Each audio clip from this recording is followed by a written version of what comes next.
Yes. And yeah.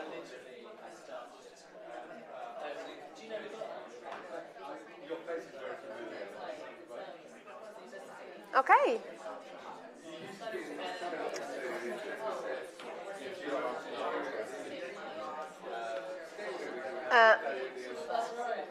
Should I lift the finger?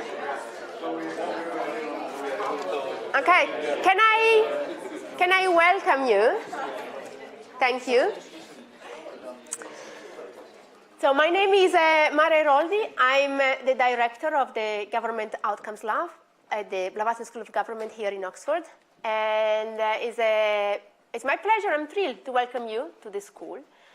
We just watched The Invisible Heart, this documentary, and we have here a panel of distinguished speakers that we can challenge with opinions about the movie. And I will introduce the speakers, and the purpose of this panel discussion is to reflect on the questions that are raised by this documentary. And we can ask opinion to the speakers, we can ask a question to each other, and the purpose is try to learn from what we've seen in the documentary and understand what are the questions that we want to ask. So I'll introduce our panelists. We have Cathy Evans here. She's the CEO of Children England. She has a long career in the voluntary sector, so she can bring definitely the perspective of people that are on the ground trying to help those who have complex social need. She worked at a very high level in different positions, and I just mentioned a couple. She was the chair of the Standing Committee of Youth Justice and also worked as a consultant at Police Foundation and Justice. So she will bring the perspective of being there on the ground helping service users or people who need services. We have Rob Pollock. Rob joins us from social finance. He's a director of social finance who is the main intermediaries in social impact bonds. And he also has a quite distinguished career. He worked as a senior civil servant in Treasury. Then he led the public sector transformation network, the creation of this network. And social finance is looking at public sector reform. So he brings this perspective of trying to find a way to design this new mechanism that tackle this complex social need. And I have to point out that the way they are designed in the UK is slightly different from the US. It's a slightly different market, but we can come back to Rob with that. And we have Tarak Hayes, who is the CEO of Waste to Wellness, which is a social impact bond in the north of England, is based in Newcastle, and is the first healthcare social impact bond, and she's on the implementation side. So he's on the design, she's making it happen, and I think we are in for an interesting conversation. So before I unleash the roving microphone in the public, I just want to ask you your immediate reaction to the movie. What did you think of it? What stuck with you? Is it what you expected? I don't know if I ever expected to see a documentary film about social impact bonds. So no, it's not what I expected.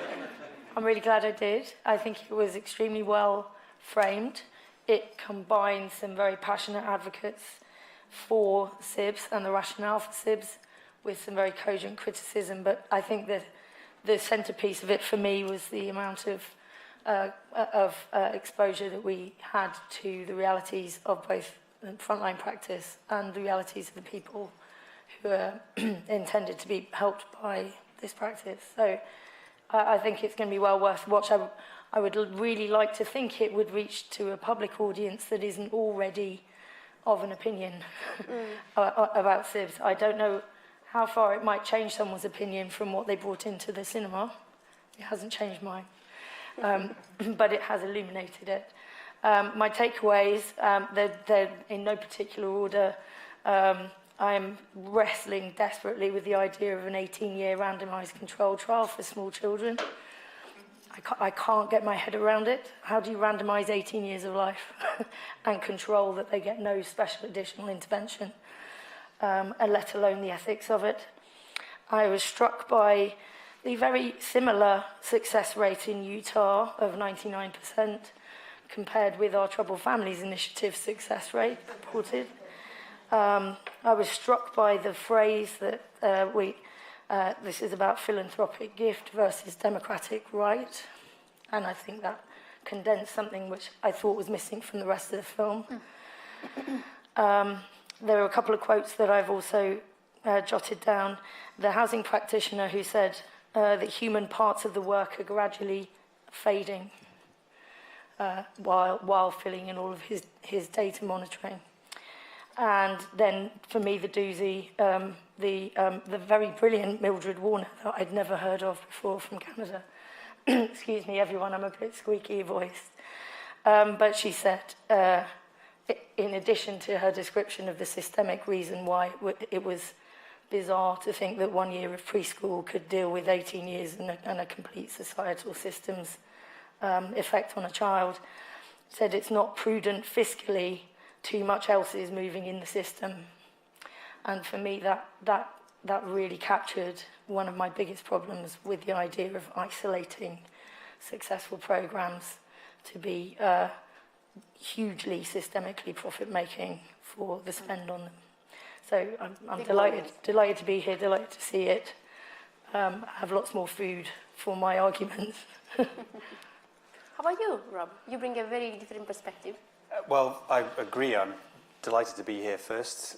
Amazed that there's a movie about SIBs, and the director is a renowned documentary filmmaker. So she's brought an angle. I thought there was a dialectic going on. I thought some of the positions were deliberately provocative, and that's a good thing. I think anything new in the public sector, or where there's partnerships between sectors, needs to be challenged, be transparent and open. And I think there was some of that in the film. I would say, though, that there were some stereotypes there. Some of the negative stereotypes, some of the positive stereotypes. Could it have been more balanced if there's more about the context in the UK? Maybe. But I think for me, what was left out of a lot of this was where was government in all of this? There's a relationship between three major players and the voice of government, and I would have liked to have heard someone from the US government or the state or city government say why they were prepared to pay for outcomes, or have a politician, aside from the Canadian minister, say something. I did think that the most compelling parts of the story were really the following the beneficiaries and service users, and I thought more could have been drawn out there to show, well, what did they think? Did they think any of this had any impact on their lives? There was this observational lens to it, and it felt like I would have liked to have heard what the mother of the young boy thought the programme was like, or the homeless individual reflecting on whether he thought what he had been through over the last couple of years was beneficial to him or not. So those are the two criticisms I would have. Thank you. How about you, Tara?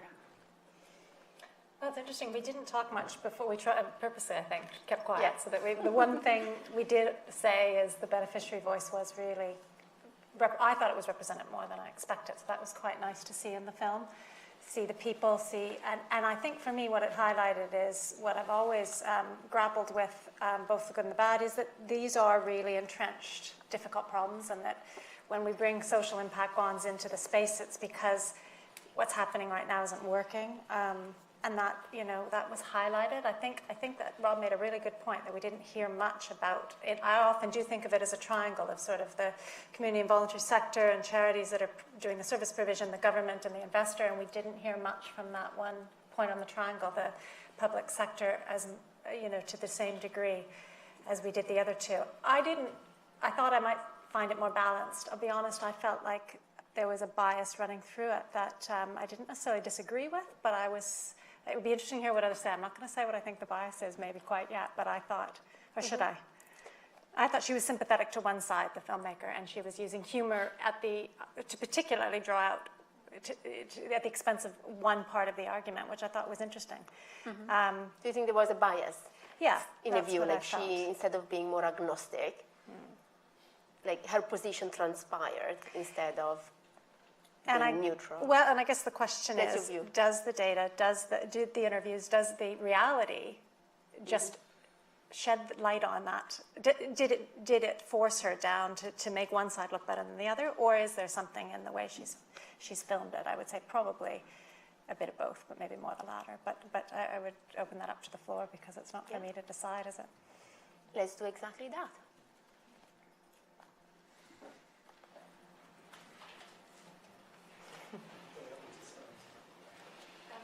You have a microphone. Can I ask you to say who you are? Yes, I'm Grimdavan, I'm a visiting professor here, and I'm a great friend of Airoldi, the chair of the session.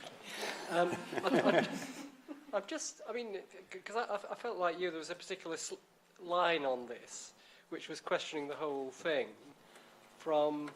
It seems to me very much about these are the structural factors, and what you're hoping that private capital through social impact bonds will pick up the mess that's caused through the structural factors. That's what I took to be the line that was being not so subtly hinted at in the film. So I just wonder what your thoughts were of it, if you agreed with that, what your thoughts were about it. So is it me in particular you're asking? Well, I guess, you're suggesting, if I can paraphrase what you said, that you think that the line was that they were looking for private investment or social investment to pick up and address the structural issues that the government couldn't, and was thinking that's the right thing or the wrong thing, because I think that's where maybe the bias comes in. For me, they were implying that that was the wrong thing to do. There's a democratic process that should be providing for that, and it shouldn't be that social investors come in at that point. I saw that too. I wonder what other people saw.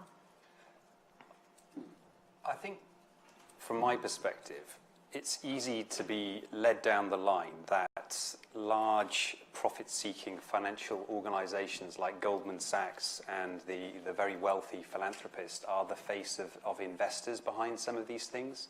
And that's made me feel very uncomfortable because by conflating images of those very rich, wealthy individuals talking about private capital and returns, and then going to situations of really desperate poverty and really complex social issues, I don't think the filmmaker provided some balanced views. She did introduce the head of ESME, and I think that was made the film far richer. Otherwise, you were left with the impression that people want to invest money to make money out of hardship and vulnerable circumstance, which I haven't met an investor that the profit motive is their reason for doing something difficult, giving their time, energy, and their capital, and being happy if you know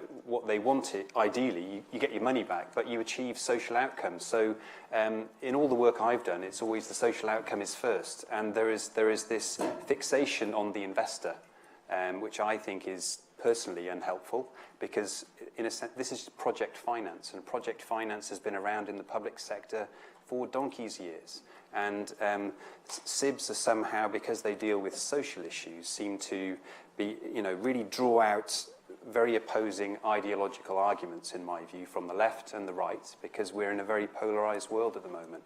But they represent a very small amount of public spending.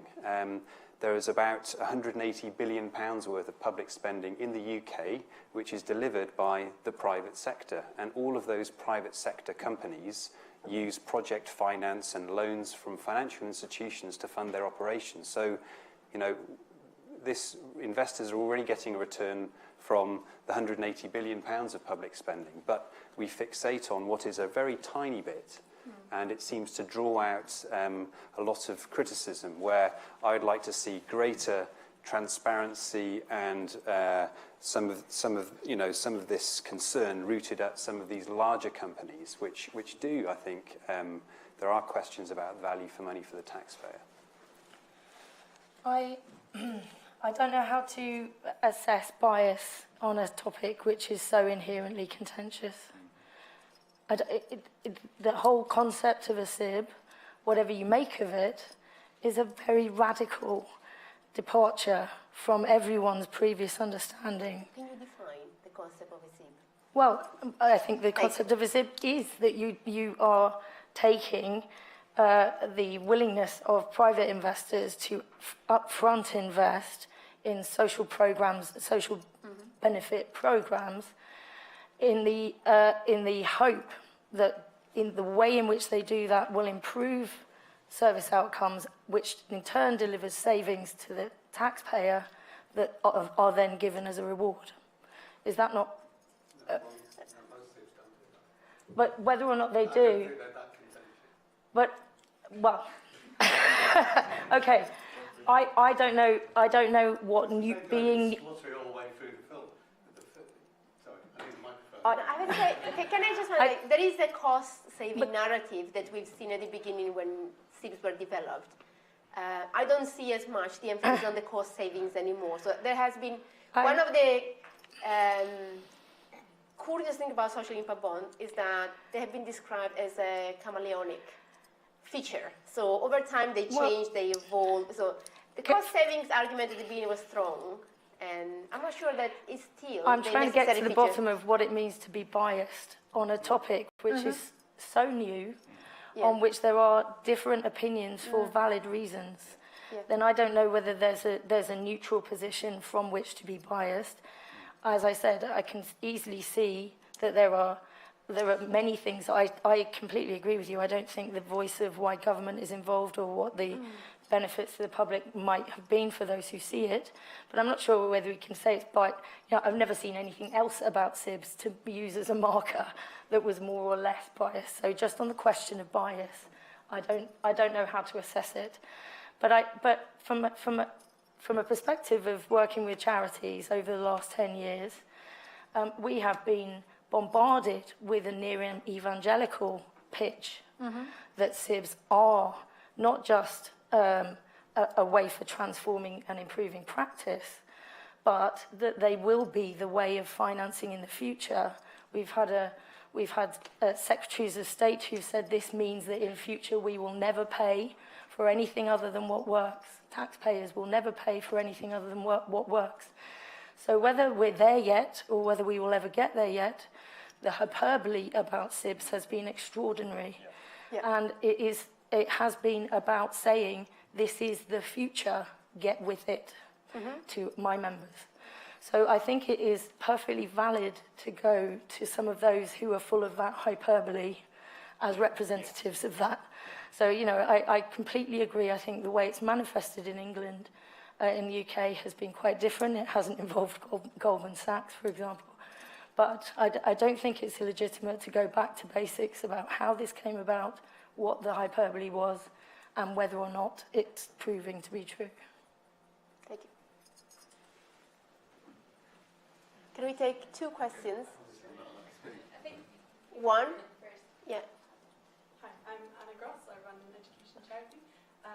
I've been given the impression that there's a very particular space in which an impact bond can be useful, and that's in the sphere of risk, with taking risk with new interventions that haven't necessarily been proven to work in the past, where you want to try something new, because it's a particularly awkward issue, I think, with risk in the public sector, taking risk with public money when you don't know if the outcome is going to be delivered or not. So I wonder whether that could be used to zone in on a very particular space in which the SIB is promoted, and what the panel's opinion on that. We have another question from Neil. Well, I'll take 2 or 3 questions. Yeah, a couple of questions. I felt I shouldn't be shouting into an empty room. I agree with what you entirely, Catherine, with what you said about the far too much hyperbole about certain things. But for me, the programme was unbalanced. And the reason it was unbalanced is it seemed to set up a false dichotomy. It was constantly comparing SIBs with conventional spending on services without measurement of outcomes. And I don't think that's the right comparison. That's a good point. If the right comparison is there was a point at which one of the speakers said SIBs cost more. Nobody will deny that. SIB will always cost you more because of transaction costs and investor returns, and simply the public sector putting the money in. But what needs to be tested and what a lot of people are trying to work out, including me in one whether it's a better mechanism than investing in outcomes through conventional finance.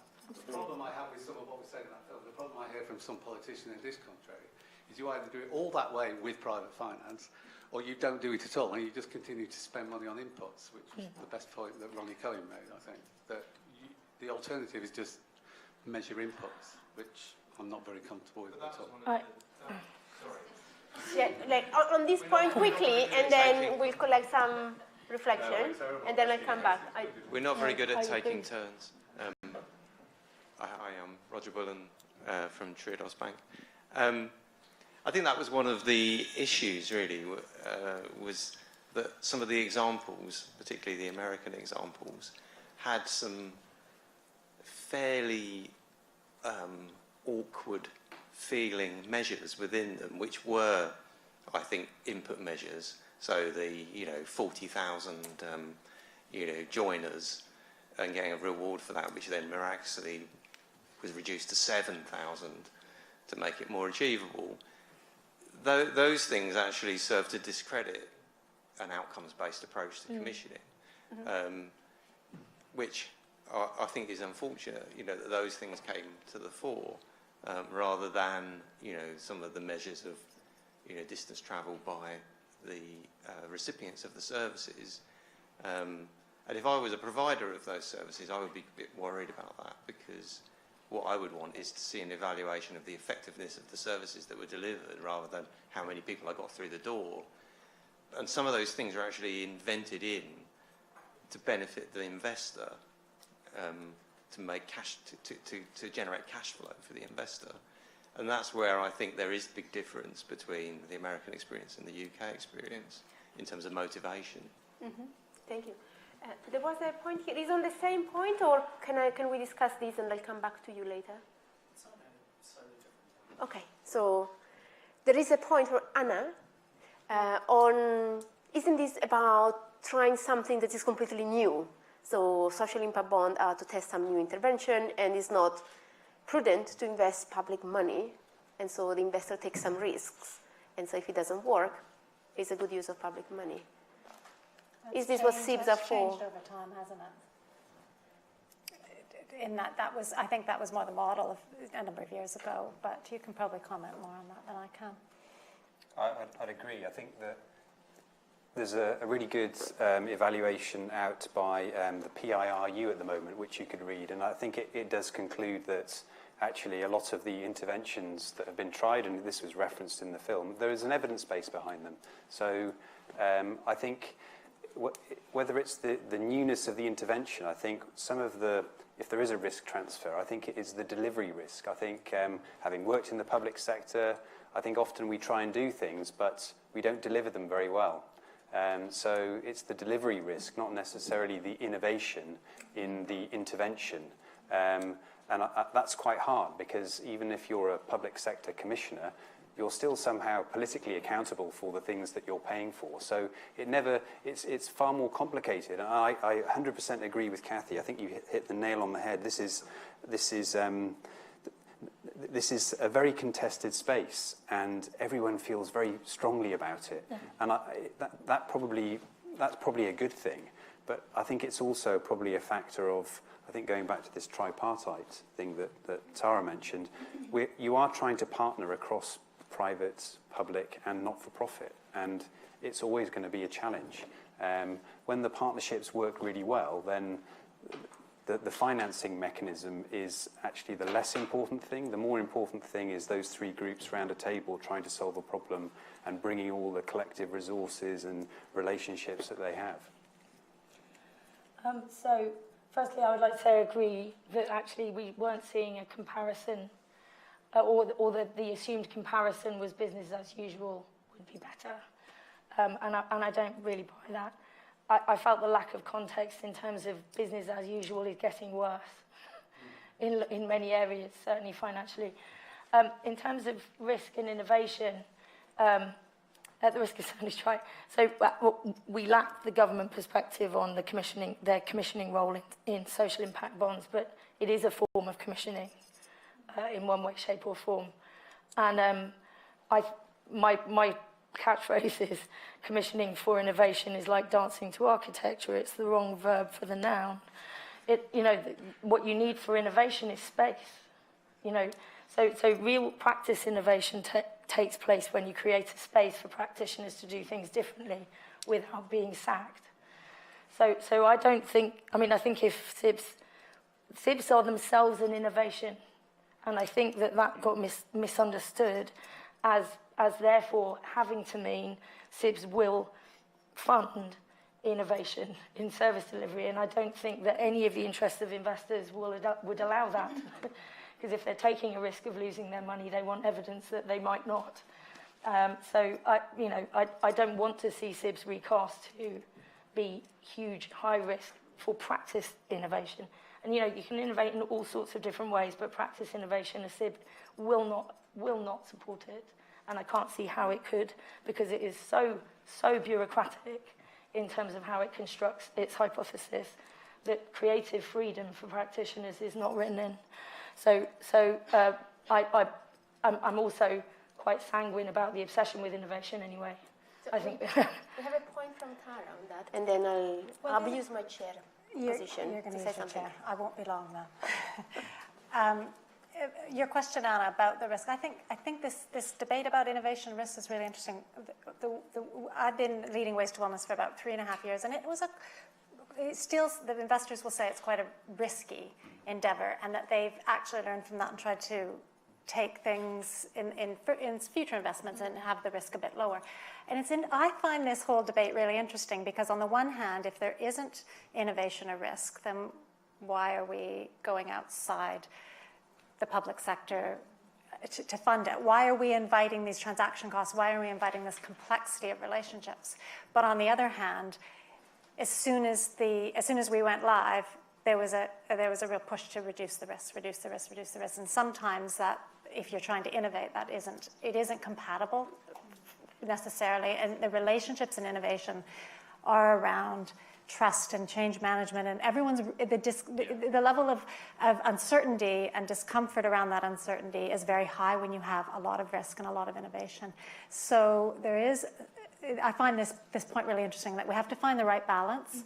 Risk-free innovation, nil, is probably why are we involving an investor, but on the other hand, if it's too high, it does tend to cause a lot of relational and delivery, actually transactional problems. That's a really quick point. It is possible to innovate in the public sector. It's important not to equate the potential to innovate with being anything other than the public sector, because there are some fantastic innovations in the public sector. So I want to make point to Anna and to promote a report that we launched today. So you find in online a report that's called Building the Tools. At the Go Lab, we try to answer the questions like, why should a commissioner in the public sector pay attention to social impact bond? A lot of the rhetoric is about coming from social investor, and we ask ourselves, why as a commissioner you might be interested? And our review of the literature and the documents that have been published boils it down to 3 reasons. One is because it helps with collaboration. And that doesn't come from the social impact bond component, it comes from commissioning for outcomes. If you pay for outcomes, and some of these problems require coordination of different actors, if you pay for outcomes, you build in an incentive to create this coordination. It doesn't need to be a social impact bond, but it's the outcome focus can bring that. But then another reason why commissioners were interested is the prevention agenda. At the moment, we are living in a time of austerity, and we have a very reactive system because we don't have enough money. And so the possibility of having this double running of the budget, where you have somebody putting money up front, in a way, turning off the tap on problems, and then later on we can reassess and rearrange spending, that was attractive. And the last one is innovation, and as we pointed out, most of the innovation that we've seen is creating space to improve on how we deliver. And I think waste to wellness is one of the more riskier one in terms of what was the evidence around the intervention. So there is some evidence of trying something new.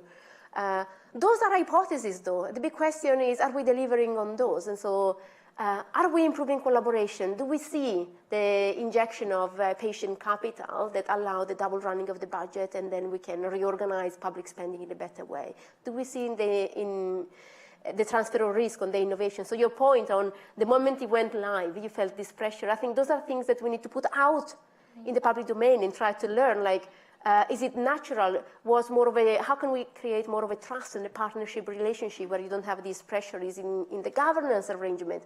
Not that they have answers, but at least we are trying to ask the question and see how can we do it better if this is the aim, to have more innovation in delivery, more prevention, more collaboration. Very many. So the young gentleman with a black shirt, and I think James was quick to, gentleman in the front and 1, 2 at the back. Should I take, okay. I'll suggest that you raise a finger if it's a follow-up on the point they're making, and the full hand if it's a new point. So, is it a full hand or a finger? Is it a completely new point or a follow-up? He's been waiting. Quickly. I want to just controversially disagree with Kathy about this whole risk innovation debate, and you were saying there's no space for innovation in a SIB. What I think it is, so I agree with Rob that where there isn't innovation is in what is actually funded. It has to have an evidence base. It's probably innovative in that it probably hasn't been done in that way in that space. It's probably been done somewhere else. But I think where the innovation does come in is on the margins of delivery. And I don't think it's innovation, more the flexibility and adaptation.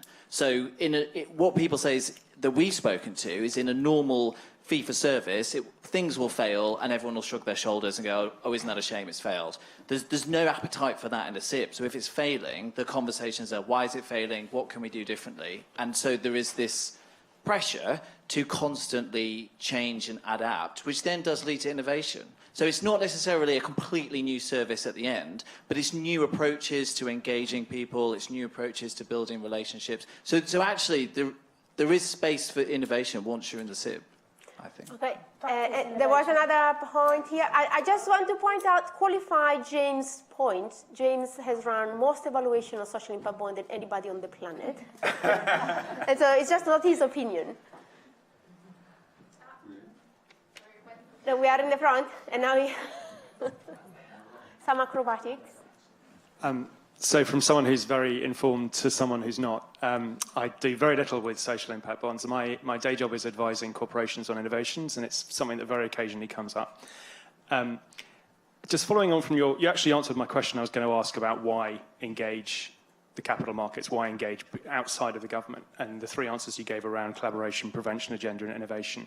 I want to explore the collaboration one a little bit, because I have an assumption that, or I guess I, as an amateur, have seen in business that business has a ruthless efficiency to getting to its outcome, because its outcome is really, really clear. Shareholder value is very easy to measure, and business is really well set up to do that. So there's a culture of delivery that you get by engaging with business.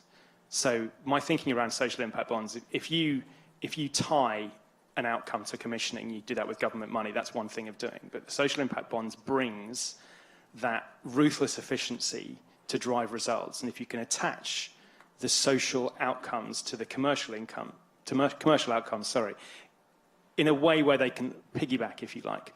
Sure, the focus is always going to be on those commercial outcomes, but if you can design it so the social outcomes come with as much as possible, then you're accessing that ruthless commercial drive. So I just want to see, is that part of the collaboration? Is that part of the thinking?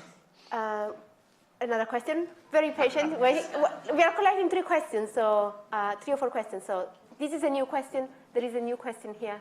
You had mentioned that the cost-effectiveness aspect of the conversation hasn't been emphasized sufficiently, and I was wondering if you could perhaps emphasize, shed some light on why that might be.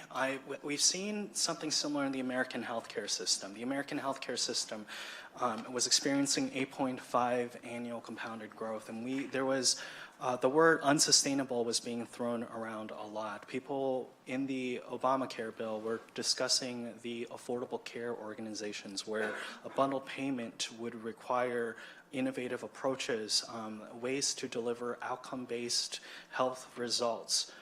which has a history of being shown effective. Like you said, the ruthlessness. When they were carrying prisoners to Australia, they were finding that the prisoners were dying left and right until they started paying people for people who arrived safely. They started paying the captains only if the people arrived safely. So the incentives absolutely do matter in terms of health, in terms of social context. I was wondering why there is less emphasis, there's more emphasis on the privatization, the selfish aspect instead of the compounded social benefits, which themselves have a taxpayer cost, and those can be accurately predicted over time, whether it's in American healthcare, whether it's in schools, and whether it's in the prison systems. It seems like that is the focus, the reason that governments are interested in, because budgets are tightening, but there doesn't seem to be a lot of interest or emphasis on cutting those costs. Is it because jobs are at stake? Is it because people would take a pay cut? I'm not sure what the incentive structure is, and I was wondering if you could shed light on that. Thank you. We have 2 questions at the back. Or comments. You're free to make comments. Hello. So, yeah, I mean, I think maybe mine was what I'm saying follows a bit on from what you were saying about prevention and the extent to which that has been achieved. But I think my reflection on the film would be that it was a really, really good interrogation from 2 sides of whether SIBs are a good idea or not, but a really limited interrogation of whether or not they're successful on their own terms. I mean, there wasn't really, and I don't think that's really a criticism of the filmmaker. I think that's because that's very difficult to do in a film, probably. I mean, you need to have slightly more broad brush approaches than you would do in a lengthy report. But I'm not sure in terms of some of these questions around are you achieving, are SIBs a good vehicle for achieving prevention of certain things beyond other choices that are available? That wasn't something that was really encompassed within that. I mean, I think it's important, though, for SIB advocates in the UK to understand that the idea that building outcomes into a contract is a good thing is not a default position. That is a contentious position. It's a perfectly legitimate position, and most people I know in the UK who hold it are much more sympathetic characters than J.B. Pritzker. So the reflection you'd get on it would be very different if you heard them describing it to you. But that in itself is a very contentious position. But there are those 2 quite different trains of discussion that I think would be taking place. Hello, so I'm Dan from Social Enterprise UK, among other things. And I agree with David about contentious. I think anyone that thinks these aren't contentious, they're massively contentious. You just get out there and listen to people. My question's not about that though. It's about, I suppose, SIBs have appeared over the last 5-10 years, and I think one way that you could characterise SIBs is they're quite a sort of founded on quite a linear logic of a sort of intervention that leads to an outcome, and you see lots of lovely diagrams with sort of arrows and clean and so on. Whereas at the same time, over the last 5-10 years, we've also seen the rise of kind of thinking around sort of systems thinking, complexity, contingency, non-linearity, uncertainty. So I wonder why that thinking is sort of never, why SIB advocates or SIB professionals, maybe this is a question for Robert most of all, why that sort of complexity, systems thinking hasn't sort of filtered into people working on SIBs? Is it because they just don't hear that, and I look at different websites or something? Is it because you sort of hear it but reject it for whatever perhaps valid reason? Is it because there's a sort of vested interest not to recognise it? Or is it something else I'm missing? Because I just, that whole kind of system thing complexity, which also I have other problems with, but it's become so busy and prominent as a sort of way of thinking over the last 15 years. Why is that not been filtering into the kind of SIB thinking?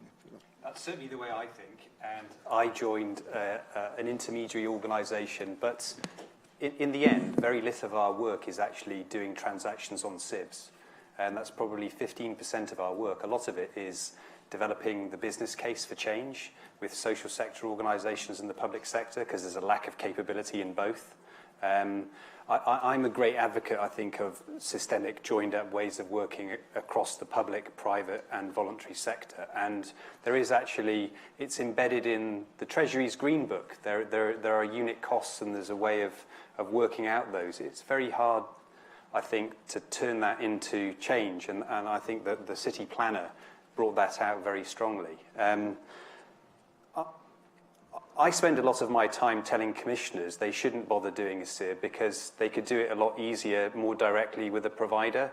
And there is a government policy stimulus saying you should do this.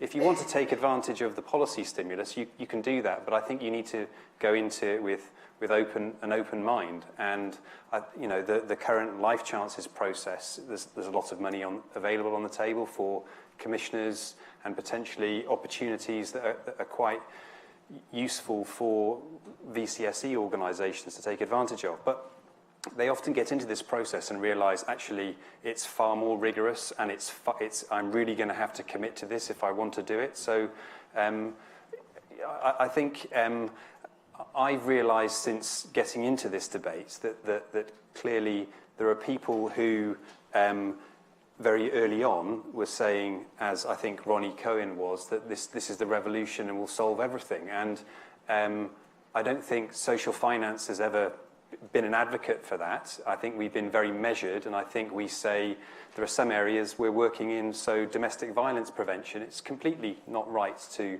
bring private capital into some of those spaces. And I think some of the previous questions get to the point of your point about capital and bringing a business mindset. Well, the public sector is trying to learn that. Probably doing a SIB is you know, putting rocket boosters on it. So you should be really careful about where you do it, how you do it, and make sure that, you know, it's the social outcomes that's driving the intervention, not the money or the policy stimulus. And I think we'll see probably examples, and maybe what would be really interesting is not necessarily the examples of SIBs that have worked, but why people chose not to go down that route. I've certainly got some really interesting anecdotal examples from working with commissioners. Can you share one? Well, for example, in one area, a large county, they didn't want to increase the complexity of their provider market. They were wanting to bring things in-house. They saw the logic of the business case, but they're going to try and do it themselves. But they recognise that their execution and targeting will be poorer, and they probably won't, as one of the people interviewed in the film said, affect the demand curve as much. So they recognise that there's currently poor provision, long waiting lists, that there's a better way of doing things, but they're going to carry on doing it that way and do it in-house. There was a similar point, I think, to the point in the front about why we're not talking about the effectiveness. So we focus on are they good ideas, or is that right or wrong to bring this private capital? But does it work in terms of producing benefits? Do we know? I was also wondering why there is that resistance. Is it the institutional? Is it the institutional inertia? Is it because they've had these relationships with people and they don't want? If they cut costs, it will come from people's jobs. Will it completely absolve the need for the existence of a nonprofit in the first place? Are those the considerations that is kind of limiting to some degree the conversation on the cost effectiveness and the savings? Because the conversation seems to be focused directly on the investors instead of the beneficiaries and the government that's responsible for implementing and reimbursing and ultimately is beholden to. I feel like the conversation, at least where I'm looking in from, is very much on cost savings, very much on public sector savings, very much looking at budget lines, and with a realization that it may mean we close a ward and some, but that they have to anyway, because there's a natural growth rate that's happening with most of our public sector services that we're trying to slow the growth rate, if anything, and that I feel like that conversation is really happening around that cost effectiveness. And I think Mara said earlier that it's less about linking it to a public sector budget line reduction now, although my service still is, and I think people still have the ambition to do that. And I think sometimes they realize with these really entrenched, complex problems, it isn't always possible, maybe. And I think the question in the back, was it Dan, about the complexity theory, and that I think is a really fascinating one. And I think I think some of that stuff is a bit emergent maybe, but I'm no expert on it. And I think right now we're in a bit of a phase where it's paralyzing us slightly in terms of, so it is that complex, you're right, we've kind of always known that. And how do we go forward when the advice with social impact bond investment is pick 2 or 3 simple, straightforward outcomes? Everyone who has skin in the game is feeling uncomfortable already, so be really explicit about what amount of skin is in the game and how much, what are the boundaries, and that's really hard to do at the same time as recognizing all this complexity. And I think maybe that's the next phase. I'm hoping it is. I think it's still coming. I think I've got various reactions to various of the questions, but I think one of the context that I think is missing for the incentive to become involved in a SIB, whether or not you actually do, is that both, certainly in my sector, both voluntary sector and local authorities aren't just committed to spending the money that they've got in the way that they are. They're all losing money hand over fist. So when you're, and demand for services is rising. So councils are being cut by over 50%. And then there are reserved amounts of money available for SIBs that have to go through a provider model. So I don't think this is an equal playing field of sort of, shall we just explore whether it's interesting. One of the frustrations for our sector at the moment is that there is reserved money for SIBs with no money for basic core costs of the care system.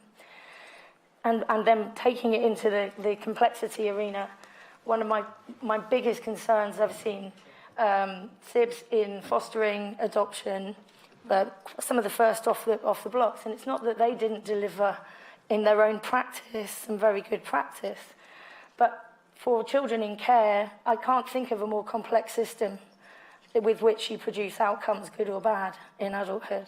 A child in care might go through kinship care, they might live with their family while still on a placement, they might go into foster care, they might go into residential care, they might need adoption, they might need all of those things, and SIBs have been constructed to focus on one interstice of that system. And so there are SIBs that are constructed to trigger payment trigger if you keep a child out of residential care, because that costs more. But then you get SIBs moving their attention to residential care and saying, right now, how can we construct a SIB for residential care, having already invested in decreasing the demand for residential care.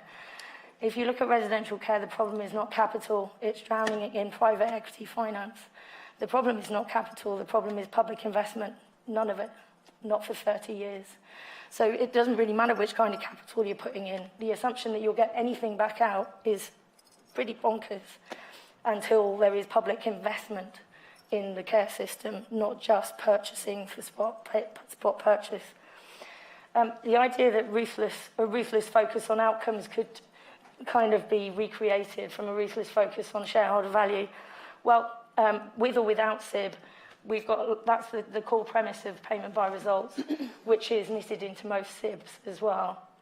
So we have experienced it. I was thinking of it while we were watching the early years kindergarten example, that we tried payment by results for children's centres in Britain, 10 pilot sites, and that was purely public sector, so that was government, a bit like the Troubled Families Initiative, kind of saying, we'll create our own incentive structure to keep you ruthlessly focused on improving outcomes.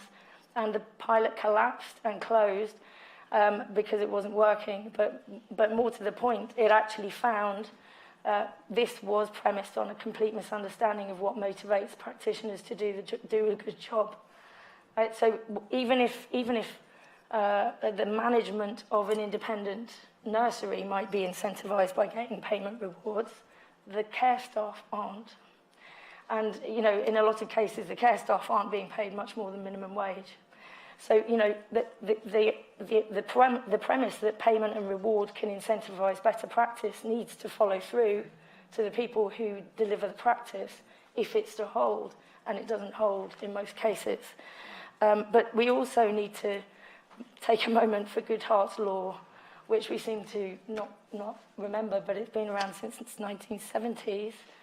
The chief economist of the Bank of England, who went through all systems to find himself an economic law, not a theory, a law, which said as soon as you find a reliable measure and turn it into a performance control, then it ceases to be a reliable measure. These systems are built based on saying, show me your measured evidence, we'll turn that into payment triggers, and then we'll expect that to be proof that we've actually changed the measure. And it's not a measure anymore, it's a performance indicator. So, you know, anyway. We say, work that I've done on payment by results and the inherent problems with it, with Toby Lowe from Newcastle, we say that payment by results is really payment for data production. And you saw it in both sites, where the kindergarten leader and the housing officer were both having to turn their human experience into data that worked for the SIB. So I want to pick up on some of the things you said and a point that John made earlier in terms of, in this movie we talk about are social impact bonds a good idea or are they not a good idea? And I think the movie does very well at representing this polarized debate. So there is a group of people say this is a brilliant idea, and a group of people say, oh, no, this is not. This is a very bad idea. But I think what we need to work on is trying to find out the evidence rather than the ideology and the theory. So, like some of the points you were making, like this is what we thought was going to happen, but then when you try to implement it, this is what we learned. People didn't respond to this incentive. So I think the risk of having just this polarized debate is that we're missing the point. The point is somebody thought this was a good idea. We tried. And I think there is a fear not to advertise failures, and which I think is very, very dangerous. So social impact bond or even payment by results, there is a lot of piloting going on. And I do think that the pilot is predicated on good intention. But if they are not realized, we need to understand why not, rather than covering them up, because otherwise we will redo the same mistakes. And one of the things that we think is important to do is to help people to do original mistakes. So there is no problem in thinking that something will work and then it doesn't, but then you need to tell everybody what you've learned so that we can improve from that, and maybe eventually we'll figure out how to crack the system. Can I just say, I thought it was really noticeable that there weren't any features, we weren't told in the film of some of the SIBs that have categorically failed, like Rikers Island, given that we were seeing an interview with Goldman Sachs, but that failed with practice outcomes ended up being an apparently very contentious, problematic program in itself, but was then written up to say, but it's still a success, because the public sector didn't pay. Now that to me suggests that there is a desire to turn mistake stories, I think, from which we should be learning, into success stories for the sake of keeping the experiments going. Was that we learned something that wouldn't have worked. And in the movie, there was no representation of any success stories either. Or failures. So, like, she presented two cases, and she posed the question. I think the intention of the director was not to say they work, they don't. Was to make us uncomfortable with, this is a great idea. Are we sure? And she wants to just bring this out. And if anything, she was very critical. Like, if she presented any view of, like, we need to walk into this thing with our eyes wide open. We have, like, 4 minutes to go. So I'll pick... Just one I really agree. Ollie Pollock from Resonance, an impact investor, that has invested in one SIB. Very, I wouldn't say reluctantly, but slowly we got to that point. We don't definitely see it as a mainstream of what we call social investment. But The point you made, Rob, at the very beginning about the cliche it made of kind of the different polarities, and I think what we try and work really hard on at Resonance is when we sit around a table with people, we don't sit around as polar forces and we, the investors, in suits and ties, and it really made that cliche quite divisive, and I'd say probably moves us backwards in the world we're trying to create by showing Goldmans in their glass buildings and then people in schools and how disconnected they were, which I think possibly is obviously a truth, but is the point about social investment is moving this sort of financial space closer to the social space meaningfully. The thing that also, for an observation for me, was that the things that have been innovated on, of all of them, the investment philosophy and sort of portfolio theory and all these things are sort of left undiscussed and are assumed that that return on investment whole aspect of this is just a given. Which, as an investor, we still use those tools. The tools that we use at Resonance look very much like the tools used in investment managers away from the social sphere. And that aspect is interesting to me. That are we going to see some innovation in how investors measure their return and their input, their real outcomes and what they do? So perhaps the idea of patient capital, which Acumen talk about a lot. Well, can't that be mainstreamed? This idea that actually the idea of your return time periods are too short in its simplest form. Thank you. So, I'm afraid I don't have much time for more questions, but can I ask you to make just one last statement? And I would be curious to get your insight on if we want to learn something from this experimentation that is taking place, a lot of it in the UK, but also worldwide. What is it that you hope we can learn from trying to address this problem in different ways? Shall I start? I would say we're trying to solve some of the most complicated issues in society, and we can't assume that it's going to be a really simple answer. I suppose that's my takeaway. Yeah, I'd agree. I think the public sector has realised with really complex problems, it doesn't have the solutions. So the more people you can get around a table that are truly motivated to solve the problem, the better. And the more that beneficiaries are involved in the design of services and given more control over how they receive services, the better. So we've been experimenting with making social service provision, social and welfare provision, a market for actually now 30 years. SIBs are a very last iteration on expanding on that. But I think we're avoiding the underlying fact that this is market failure, and so it's not succeeding to make these things a market, and that's because they're public goods. But it doesn't make it better to use a new market mechanism to try and fix market failure. So I'm an advocate of Russell Acuff, who basically says if you're doing the wrong thing, then doing it better makes you wronger, not righter. But there isn't an end point where there is a thriving market in delivering good interventions for people who cannot pay for them. We're in transitions of working out that it may not be sustainable on the way that we've done it in the public sector, but the end point cannot be a market which is both privately capitalised and privately rewarded. So however we use this experiment, we need to get to a place where we're thinking about how we sustain public goods and services without thinking it's a market. Thank you. It's a lovely note. So can I thank you, the panel and people, for a very interesting conversation. And I want to give special thanks to Grace Young, who came up with the idea of hosting the movie and a debate. And I thought it was a wonderful idea, and he worked frantically to make it happen.